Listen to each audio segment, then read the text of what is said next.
Praise the Lord. 23ஆம் சங்கீதம் 5ஆம் வசனத்தில் என் பாத்திரம் நிரம்பி வழிகிறது. பாத்திரம் அப்படின்னு நம்ம பார்க்கும் பொழுது நம்முடைய இருதயத்தை குறிக்கும், நம்ம வாழ்க்கையை குறிக்கும். ஆமென், ஹல்லேலூயா. அப்போது முதலாவது நம்ம இன்றைக்கி தியானிக்க போகிற காரியம் என்ன அப்படின்னா இருதயம். அப்போ நம்முடைய இருதயம் என்ன பண்ணணும்?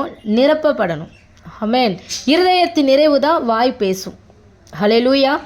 அப்போது இருதயத்தை குறித்து நம்ம தியானித்தோம் அப்படின்னா, என் மகனே உன் இருதயத்தை எனக்கு தா அப்படின்னு ஆண்டவர் கேட்குறாரு. ஏன்னா சிறு வயது முதலே அந்த இருதயம் எப்படி இருக்கான்? மகா திருக்குள்ளதும் கேடுள்ளதுமா இருக்கான். அந்த இருதயம் கெட்டு போனதுனால தான் இருதயத்தை என்கிட்ட தா அப்படின்னு ஆண்டவர் சொல்கிறார். அவர் ரத்தத்தினால் அந்த இருதயம் என்ன பண்ணப்படுது? சுத்தமாக்கப்படுகிறது. அவருடைய வார்த்தையினால இருதயம் சுத்தமாக்கப்படுகிறது. அவருடைய பரிசுத்த அபிஷேகத்தினால இருதயம் சுத்தமாக்கப்படுகிறது. அப்போ இருதயத்தின் நிறைவு என்ன பண்ணப்படுது அப்படின்னா, வாயில் ஆண்டவருடைய வார்த்தை, துதி, ஜபம், ஆராதனை, பரிசுத்தம், தேவனுக்காக வாழணுங்கிற அந்த எண்ணம் வருகிறது. ஆமென், ஹல்லேலூயா. அப்போது கலங்கம் இல்லாத ஞானப்பால் ஆகிய அந்த திருவசனத்தின் மேலே நம்ம வாஞ்சியாக இருந்து நம்முடைய இருதயத்தில் திருவசனத்தை என்ன பண்ணணும்னா இருதயத்தில் பொக்கிஷமாக நம்ம சேர்த்து வைக்கணும். நீதிமொழிகள் 3:10 படி களஞ்சியங்கள் நிரம்பும்னு வாசிக்கிறோம். அப்போ களஞ்சியம் நம்மளுடைய இருதயம் எல்லாம் நிரப்பப்பட வேண்டிய விஷயம் எதுலன்னா ஆண்டவருடைய வார்த்தையினால. ஹல்லேலூயா. நம்ம வீட்டில் எவ்வளவு கோடி கோடியாக பணமோ நகையோ எவ்வளோ இருந்தாலும் சரி, நம்மளை பரலோகத்துக்கு அது என்ன பண்ணாதுன்னா கொண்டு போக முடியாது. ஹல்லேலூயா. கொஞ்ச நாள் வாழ்கிற அந்த வாழ்க்கையில் வர அந்த தங்கம், அந்த வெள்ளி, அந்த பொருட்கள் மீது நம்முடைய கண்கள் போகுது, நம்முடைய ஆசை போகுது அப்படின்னா என்றென்றைக்கும் அழிவில்லாத அவருடைய வார்த்தையின் மேலே நம்முடைய கண்கள், நம்முடைய சிந்தை எவ்வளவு அதிகமாக இருக்கணும். ஹல்லேலூயா. நம்ம வாழ்க்கையில் வெறுமை இருக்கும். நம்முடைய வாழ்க்கையில் வெறுமை இருக்கும் பொழுது அவருடைய வார்த்தையினால் நம்முடைய வாழ்க்கை அது நிரப்பப்படும். குறை இருக்கும், கண்ணீர் இருக்கும், ஆனால் நான் கண்ணீரை துடைப்பேன் அப்படின்னு சொல்லுகிற அவருடைய கரம், அவருடைய வாக்கு தத்தம் நம்மை தேற்றும். ஆமென்.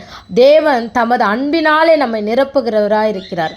அவருடைய அன்புனாலே எப்படி தெரிஞ்சிக்க முடியும்னா, ரோமர் 5:5 நம்ம வாசிக்கிறோம், மேலும் நமக்கு அருளப்பட்ட பரிசுத்த ஆவியினாலே தேவ அன்பு நம்முடைய இருதயங்களில் ஊற்றப்பட்டிருக்கிறபடியால். ஆமென். பரிசுத்த ஆவியானவர் இருதயத்தை நிரப்புகிற தேவனாக இருக்கிறார். தேவ அன்பினால் நம்முடைய இருதயம் என்ன பண்ணப்படணும்? நிரப்பப்படணும். தேவனுடைய வார்த்தையினால் நம்முடைய இருதயம் அது நிரப்பப்படணும். நமக்கு எதிரான எந்த சூழ்நிலை இருந்தாலும் நம்மை பாதுகாக்க தேவன் இருக்கிற அப்படிங்கிற விசுவாசம் எதன் மூலயமா வரும் அப்படின்னா நம்பிக்கை மூலயமா தான். ஆண்டவர் மேலே நம்பிக்கை, ஆண்டவர் மேலே விசுவாசம், ஆண்டவரை உறுதியாய் நம்புறது. ஹல்லேலூயா. என் ஆண்டவர் என்னோட கூட இருக்கிறார், அவர் யார் கைவிட்டாலும் என்னை அவர் கைவிட மாட்டார் அப்படிங்கிறதெல்லாம் ஆண்டவருடைய வார்த்தையின் மூலயமா நம்மோடு கூட கர்த்தர் பேசுவார். ஆமென், ஹல்லேலூயா. கர்த்தர் நம்மோடு கூட பேசுகிறது எதில் மூலயமா அப்படின்னா ஆண்டவருடைய வார்த்தை மூலயமா. உன் இருதயம் கலங்கக்கூடாது, உன் இருதயம் பயப்படக்கூடாது, பயப்படாது. பயம் எங்கேருந்து வருது? இருதயத்தில் வருது. அப்போ உன் இருதயத்தில் கலக்கம் எங்கே வருது? இருதயத்தில் வருது. அதனால் ஆண்டவர் சொல்கிறார், உலகம் கொடுக்குற பிரகாரம் நான் உனக்கு தரல, என் சமாதானத்தை நான் உனக்கு தரேன், என்னுடைய சமாதானத்தையே நான் உனக்கு வைத்து போகிறேன், உன் இருதயம் கலங்க வேணாம், பயப்பட வேணான்னு கர்த்தர் சொல்லியிருக்கிறார். அவர் நம்மை பாதுகாக்கிற தேவன். கிருபை அளவில்லாமல் அவர் கொடுத்திருக்கிறார், சந்தோஷத்தை அளவில்லாமல் கொடுத்திருக்கிறார், மன மகிழ்ச்சி அளவில்லாமல் கொடுத்திருக்கிறார். கொலோசியர் 3:15 வாசிச்சிங்க அப்படின்னா தேவ சமாதானம் உங்கள் இருதயங்களில் ஆழக்கடுவது. ஆமென்.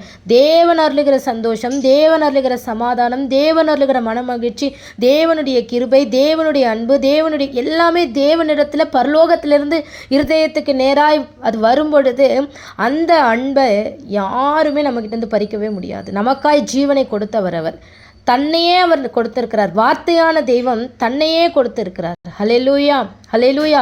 சமாதானம் பண்ணுகிறவர்கள் பாக்கியவான்கள், அவர்கள் தேவனுடைய புத்திரர். ஆமென். அப்போ தேவ சமாதானம் உங்கள் இருதயங்களை ஆளும் பொழுது சமாதானம் பண்ணுகிறவர்கள் பாக்கியவான்கள், தேவனுடைய புத்திரராம். ஹல்லேலூயா. அப்போ தேவ சமாதானம் எங்கே ஆளுகை செய்யணும்? இருதயங்களில் ஆளுகை செய்யணும். அப்போ இருதயத்தை தேவ சமாதானம் ஆளுகை செய்யும் பொழுது நாம் தேவனுடைய புத்திரராக இருப்போம். ஆமென்.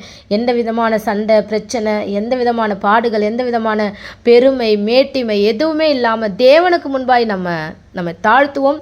கர்த்தர் உங்களை ஆசீர்வதிப்பாராக. ஆமென்.